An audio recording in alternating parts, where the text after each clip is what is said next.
Hi there, welcome back. This is the Well Unfiltered. I'm your host, Dr. Suze, and today we're talking about something that I feel like is going to land with most of you, if not all of you. And I think the reason it will is because we are a part of an amazing marketing machine that tells us all kinds of things every single day. We have tons of input coming in. But let's talk about the supplement truth, the market of supplements. I want to talk to you today about what the industry won't tell you and what actually works. So we're going to dive right on in. I have a lot of notes today, so bear with me. I'm going to try to not leave anything out. But this is what I want you to kind of picture. So I know many of you probably have a cabinet or a drawer or a shelf or, yes, all of the above. And it's filled with things, bottles that you purchased thinking they were going to solve a certain problem. You saw them on social media. Somebody swore it was the best thing ever, and you had to just try it for yourself. Many of these you probably started and didn't finish, or they're still sitting on the shelf unopened because you're not really sure what to do with them. Or you finished the bottle and you're not really sure if it did any good, so you didn't buy another. That may be you. And if that is you, I want to dive into why that is the case so often, so frequently, with so many people. And I just want to say it's not your fault. You have been a part of the marketing wheel for a really long time, and it's not unusual for you to find yourself here. So there is an entire industry around getting you to purchase things that they think you need. Some are good, some are not so good. I think if you're of my generation, you can think back to late night TV and infomercials. If you don't know what that is, ask your parents. But this is why we have been put in a position that we are in to think that the next latest, greatest thing is right on the horizon. And we have to be on the cusp of it, regardless of whether or not we know a lot about it, or we're just taking someone's word for it. We've not done much research, but it's an impulse buy a lot of times. And sometimes those impulse buys aren't terribly expensive. For example, if you're just picking up vitamin C or something like that, not terribly expensive. But some of these other blends that are out in the market today are expensive. They're upwards of $80, $90 per bottle. That's roughly a month's worth. And if it's not doing you any good and you don't really need it, or you don't really know why you're taking it, then let's do some investigating. Let's figure that out and figure out why. So I also want to talk to you today about what actually works, what conditions are important to have in place first, and why throwing pills at symptoms without addressing the environment those symptoms are living in is one of the most expensive things that you can do for your health, and one of the least effective. So let's dive in. So let's talk about the $60 billion machine and why it looks familiar. So you know that if you've been around me for any length of time personally, not so much here on the podcast because we're fairly new, but if you've been around me personally, you know I have a certain feeling about how the American public is marketed to in terms of pharmaceuticals and supplements and those sorts of things. And I find that it goes back to the industry itself. So I think context matters. So let's talk about the global supplement industry. It's worth over $60 billion. Yes, that is billion with a B. Dollars. In the United States alone, is closing in on $40 billion, and it's growing every single year. Now, as a practitioner who recommends supplements, I am honestly and admittedly a part of that. However, I am very strategic with what I want my clients to use.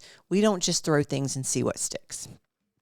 So this is not about it being a wellness movement. This is not something that is improving the lives and health of those people who are being marketed to. It is just that. It's a market. It is an industry just like everything else, and a market of this size has its own marketing machine. So I want you to think about for a second how many ads you've been served, how many things that you have seen, how many things you have heard, anecdotally or otherwise, that have been directly linked to some kind of supplement, some kind of quick fix remedy, whether it's natural or not, doesn't really matter. But just think about that for a second and think about how many you've seen recently. Okay, now where do those come from? Well, they come from the motivation of profit by the companies. They come from lobbyists. They come from very deliberate strategies that are made to keep you buying. They're made to keep you in that retail cycle. So here's what I'm going to say that's, might be surprising, come from a natural health practitioner, but the supplement industry and the pharmaceutical industry are more alike than most people want to admit. For sure, either camp want to admit, but they are. So that's what I want to say, not to scare you, because I don't want you to be afraid, but I just want you to be aware. I use supplements every single day in my practice. I believe that they need to be deeply targeted and very strategic. We don't just blanket, we don't spray and pray. That's what people call a lot of things. We're just going to throw these things at it. We're going to see if anything helps. Well, the problem with that is you don't know which or any of those things helped or not. You can't dial it in. But let's talk about the pharma industry and the supplement industry very quickly. So both industries profit from ongoing consumption. I don't think anyone can argue that. The longer you are a consumer in that space, the more money they make from you. So the goal is to have ongoing customer consumption. Neither is particularly incentivized to get you to the place where you don't need them anymore. Also very true. Both use clinical sounding language and cherry-picked research to build consumer confidence. I don't know that we can argue with that one. Both have captured influencer culture. Very true. And the difference is that when it comes to pharma, they use doctors, and big supplement uses wellness influencers. Truth, whether we like it or not. But the mechanism is exactly the same. Let me put someone in front of you who has pseudo credibility in some cases, real credibility in others, and let me have them persuade you that this is the best path for you to take without a lot of proof in some cases. So not only do we have a culture of, I need a quick fix, I need it now, I need it yesterday. This is what my, Aunt Susie had, and she said it was amazing, so I'm going to give it a try. And whether or not it works, there are so many mechanisms working against you in situations like that, but that's for another day. So we talk about, in my office, we talk about the pill for every problem model that we have sometimes with our prescribing physicians. You go in, you have a complaint, they have a solution via a pharmaceutical. You go in, you have a complaint, they have a solution via a pharmaceutical. Well, with that, and with conventional medicine having an entire system around the idea that symptoms are problems to be suppressed with the right type of molecule, then once you find that one, you're going to be taking it indefinitely, usually doing nothing to address why that symptom showed up, which is where I sit. And then you have the natural health world that comes along and says, well, we have a better way.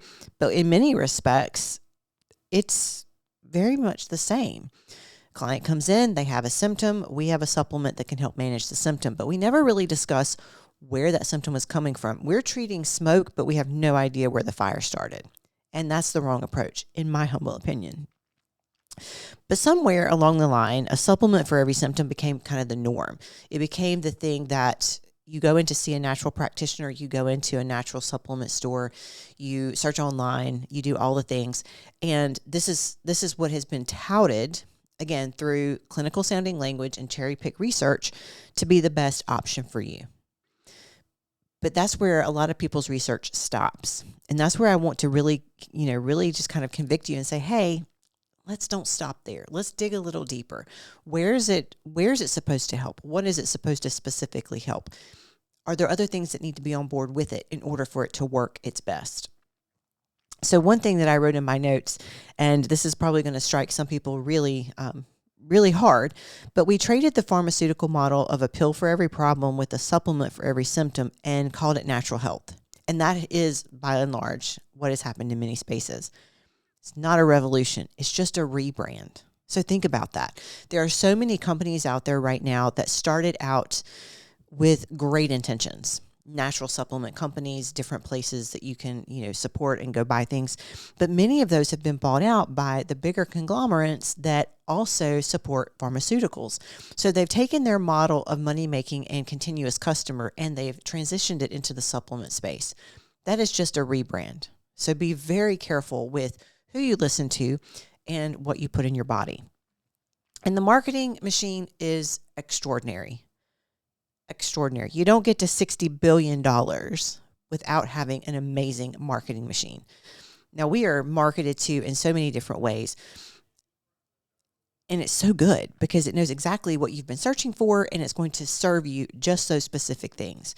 And then you're going to end up down this rabbit hole, and you're going to have packages arriving at your house, and you're going to be like, okay, now what do I do with them? But here's a specific question that I want you to ask when you see a supplement being marketed to you, okay? Who funded the study? Because clinically studied can mean a rigorous independent trial, or it can mean the company paid for a study and asked for a narrow enough question to get a favorable answer. I'm going to say that again. Who funded the study? Clinically studied can mean a rigorous independent trial, or it can mean the company paid for a study that asked a narrow enough question to get a favorable answer. It can mean a peer-reviewed publication, or it can mean an internal document that has never been independently replicated. This matters tremendously. And the industry knows most consumers aren't going to dig that deep. We need to dig that deep. So if you think about your own life, and you think about what's on that shelf, in that drawer, or in that cabinet, things that you've not really used, they're just sitting there. They don't really have a purpose. You don't even really remember why you bought them or who told you to or where you saw it. Well, they've got your money now, but you're not really getting results from it. So let's be a little bit deeper in our question asking. So the supplement fix mentality can cost you more than just your dollars. It can cost you a lot of time. It can cost you a lot of peace of mind. It can cost you a lot of things. So this is what I see inside the office fairly regularly. And I think it's probably the most important thing I can say today. Supplements are not fixes. Okay, they're not fixes. Supplements, by their wording and the definition of what they are called, are meant to supplement. They're meant to come alongside of other things. They're not meant to take the place of good healthy living, of good lifestyle choices, of getting your movement in every day. Not meant to take those places. It's meant to supplement where you might have a slight deficiency until you no longer need it. But that's not how we're marketed to. So they're meant to be support. They're meant to be something that come alongside. And I have some people who come into me and they literally bring in a tote bag full of bottles. Now, there's nothing wrong with that. If they're all serving you and you feel good, I'm not going to tell you that you're wrong. I'm just going to ask you why you're taking them, what you're hoping to get from them, and do you see a benefit from them? 20 supplements a day, they've done their research, or some have done their social media research, if you will. They have a supplement for fatigue. They have a supplement for their hormones. They have a supplement for their sleep, and a supplement for their gut, and a supplement for a stress response. And then they want to know why they don't feel better.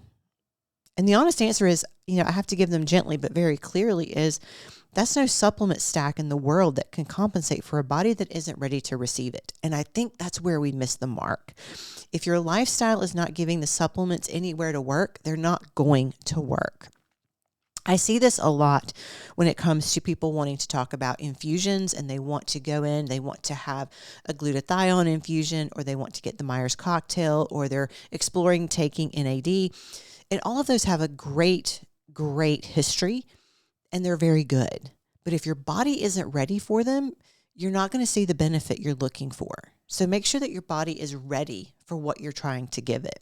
So I want to be really concrete, and I want to walk you through it step by step. Your body has drainage pathways. Your liver, your kidneys, your lymphatic system, your gut, all channels through which your body processes and eliminates what it no longer needs, including the byproducts of healing. So as you're healing, your body is processing out all the damaged material, all the trash it doesn't need, and taking it outside of your body. So when you start aggressive supplementation, particularly anything that's working to detoxify or to shift hormones, to support cellular repair, you're generating things that need to go somewhere. And if your drainage pathways are not open, those things are just going to recirculate inside of your body.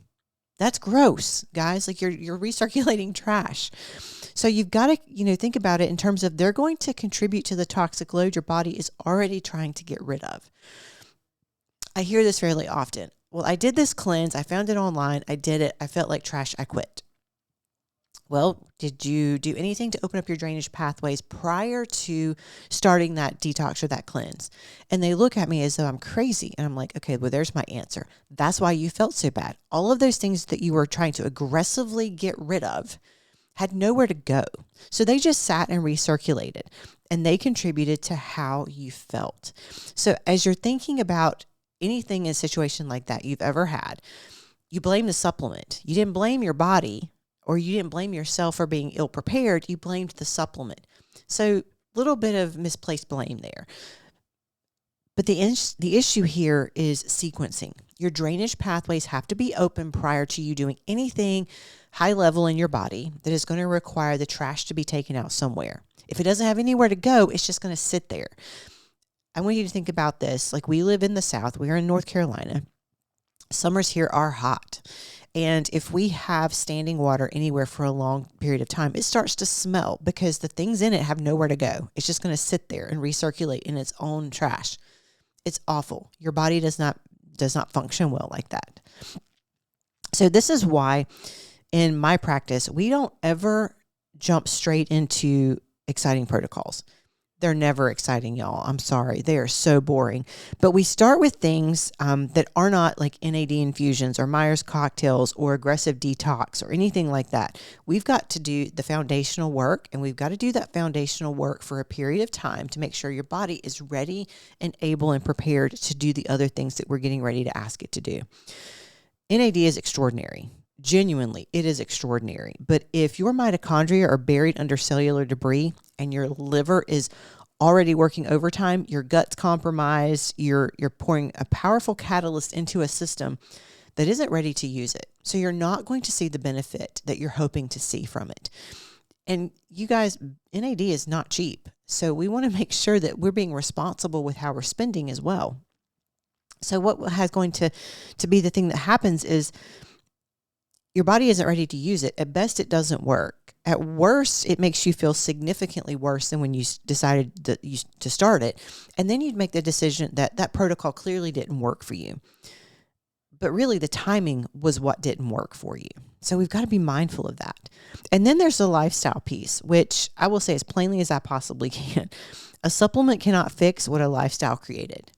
So if you're coming to me and you're overweight, you're tired, your blood sugar's trash, you're on multiple medications for different things, there is no supplement that is going to magically make you feel better. Your lifestyle choices got you where you were. So in order to get you to a different place, we're going to have to do multiple different things. But the first thing we're going to have to address is the choices that you made that got you where you are. That's a difficult conversation to have. But we can't look at sleeping 5 hours and running on caffeine and cortisol and then eating food that's inflaming your gut and you're living in chronic stress. Magnesium is not going to save you. Ashwagandha, not going to save you. The adrenal support stack is not going to save you because those things aren't really useful if the environment isn't right. You're asking them to literally row upstream, and it's not going to work. So supplements are going to work with your body's system, but they can't override them. I tell people this very often. If they come in and they're looking for something to help with headaches, they want a natural solution to help with headaches. They're tired of taking an over-the-counter NSAID, ibuprofen, acetaminophen, things like that. I have to be very careful to tell them, okay, like this will work. This natural remedy will work, but it will only work if you're hydrated, if you've had enough sleep, and you're consistent with taking it. Natural remedies, natural supplements, all of those things are great, but they don't work like pharmaceuticals. You can't take them once and expect them to have great results. There's a cumulative effect there that we have to take into consideration. And your personal compliance is a very big piece of that. So if you're not being compliant and taking your things scheduled regularly and making those lifestyle changes, you're probably not going to see the benefits that you're hoping for. And it's not the product is bad. It's that you've not really done the preparation and planning to get where they need to go. So we also see in practice that people often use supplements as permission to behave badly. Now, I don't mean this as, they're behaving badly as they're going and being reckless, but they'll take their omega and they feel like they've done something really amazing for their inflammatory system, something amazing for the overall systemic things that they're dealing with. And then they're not going to go to bed on time. They're going to stay up really late. They're going to be over caffeinated, over sugared, staring at a screen until midnight. And then they're going to wonder why that's not working well for them.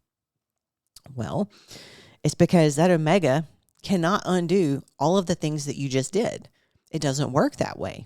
I wish it did. It would be amazing, but it doesn't work that way. So we've got to be mindful. So the supplement then becomes the thing you do instead of the harder thing, which is a lifestyle change. So you can take all the supplements in the world and still be inflamed. You can take all the supplements in the world and still have fatigued adrenals. You can take all the supplements in the world and still be battling blood sugar crashes. Why? Because your lifestyle changes haven't caught up to the supplements that you're trying to give them. Can't override it. It can only support it. So I'm not saying this to shame anybody. I'm saying it because I care about you actually feeling better, and somebody needs to tell you the truth. Honestly, somebody just needs to tell you the truth. So something to take away from this is a supplement cannot fix what a lifestyle created. It can support a body that is doing the work. Those are two entirely different things.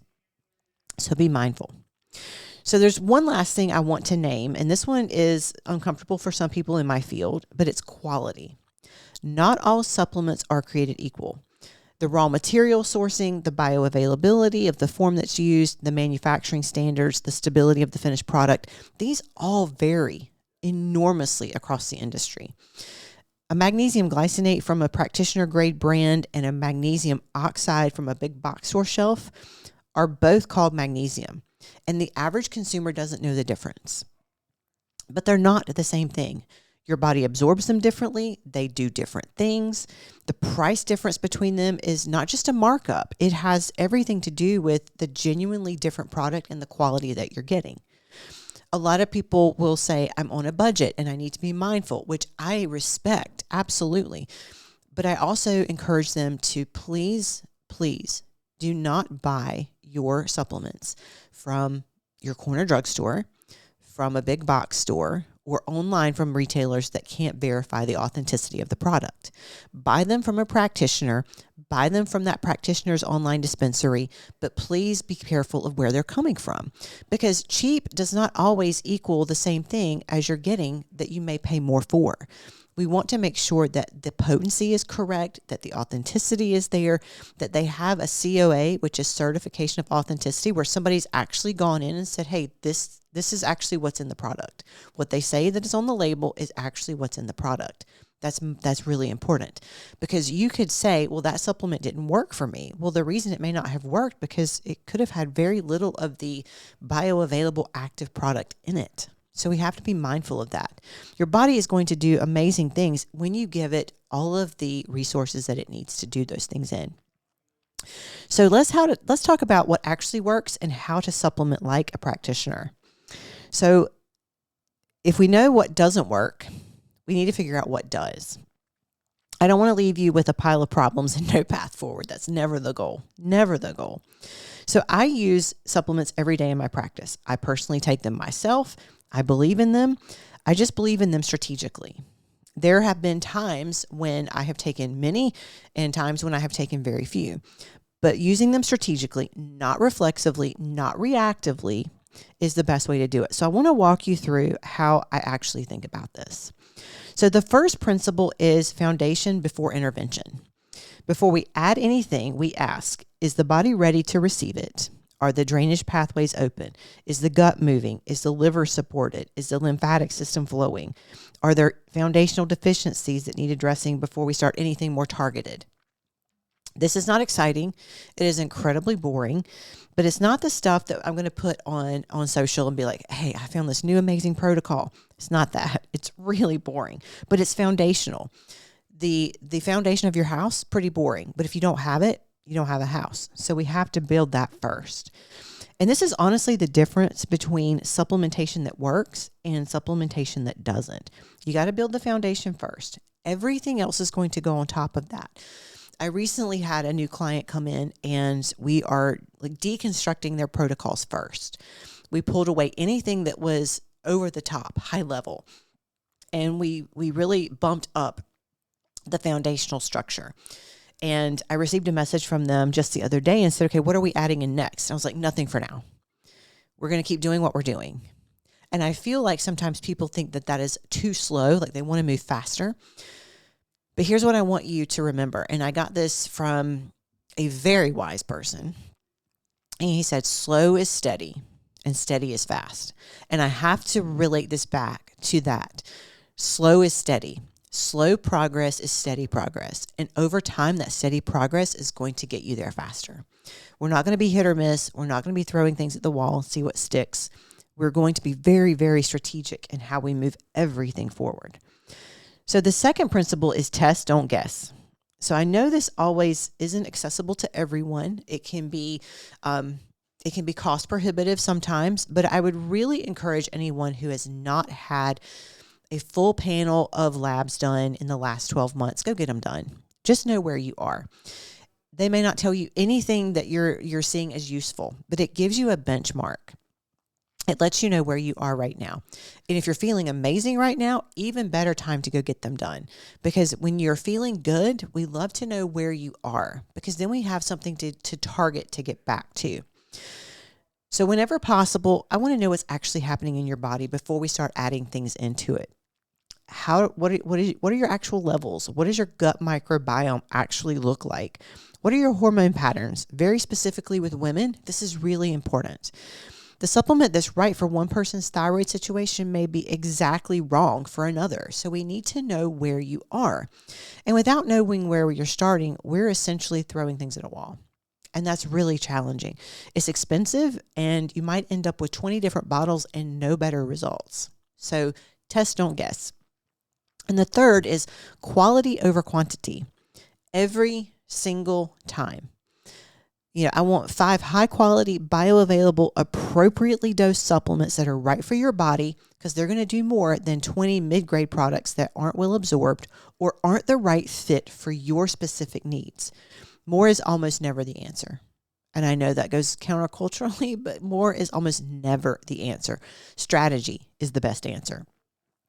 So fourth, timing and sequencing are not optional. Okay, I can't say this enough, and I didn't move it farther up the list because it does fit where it is, but timing and sequencing are not optional.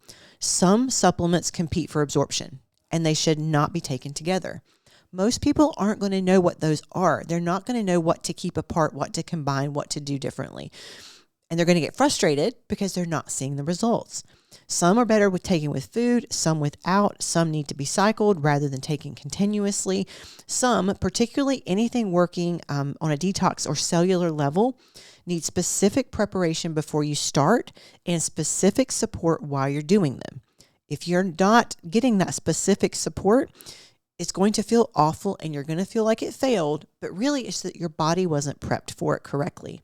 This can be the difference between a protocol working and not working. Like I said before, this is kind of the linchpin. This is something that your practitioner should be giving you explicitly, not leaving you to figure it out by the dosing label. Most of the things that I offer in office can be combined. And I do that because simple is best, in my opinion.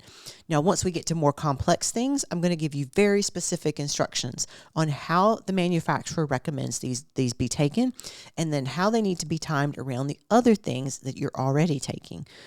So the last thing, and probably the most important, is supplements are part of a whole approach. They're not the approach. They're part of a whole approach. Never, ever are they going to be the whole thing. Lifestyle piece, not negotiable. If you're unwilling to change your lifestyle, then supplements are not your answer. They have to go hand in hand. Real food, non-negotiable. You got to eat real things. Those protein bars and shakes are not real food. They too fall into the supplement category.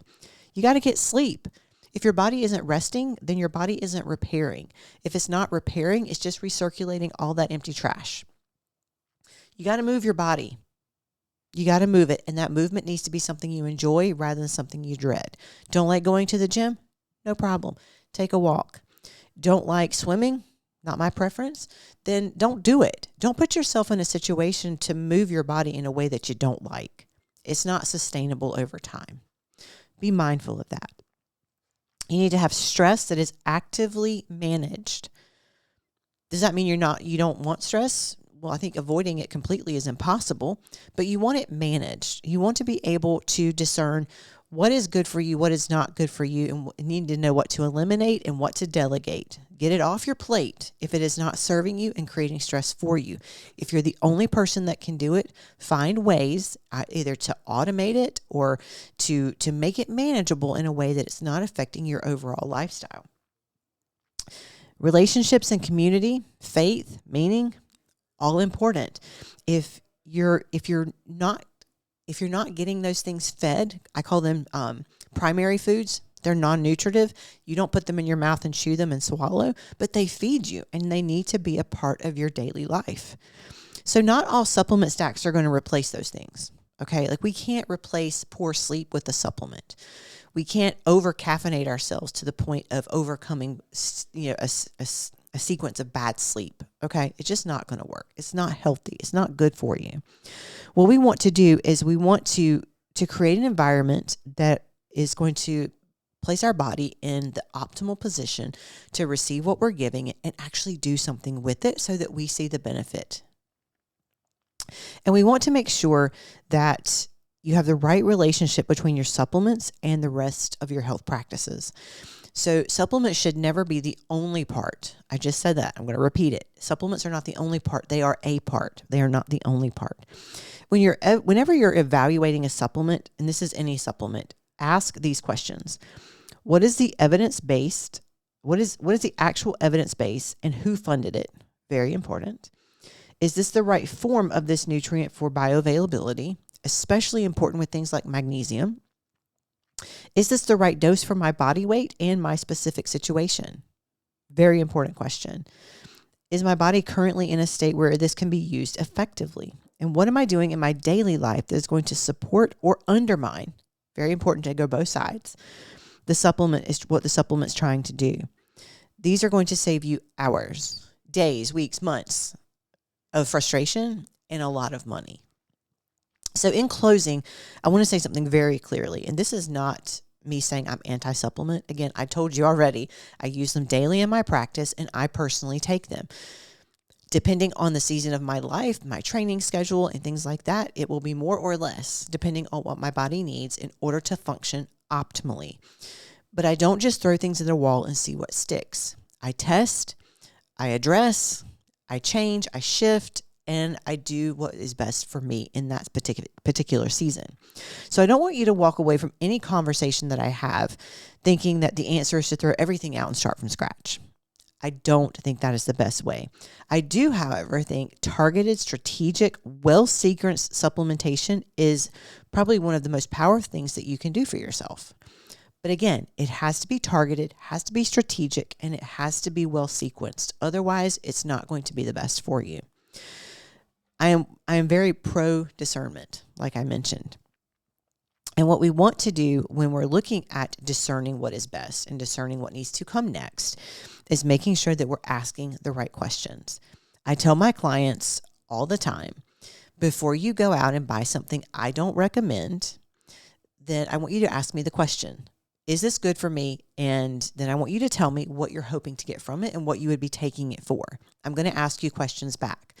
Typically, when I recommend things and I let you choose. I make suggestions, you make decisions. Can I dictate what you do and don't do? Absolutely not. Can I recommend based on what I think is best for you? Absolutely.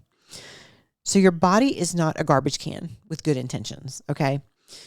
If you are wanting to do a detox, but you're not prepared for it, you're going to feel like garbage, and that is going to land you in a space where you say, well, that didn't work for me. Well, you're right. It didn't work for you, and the timing was off.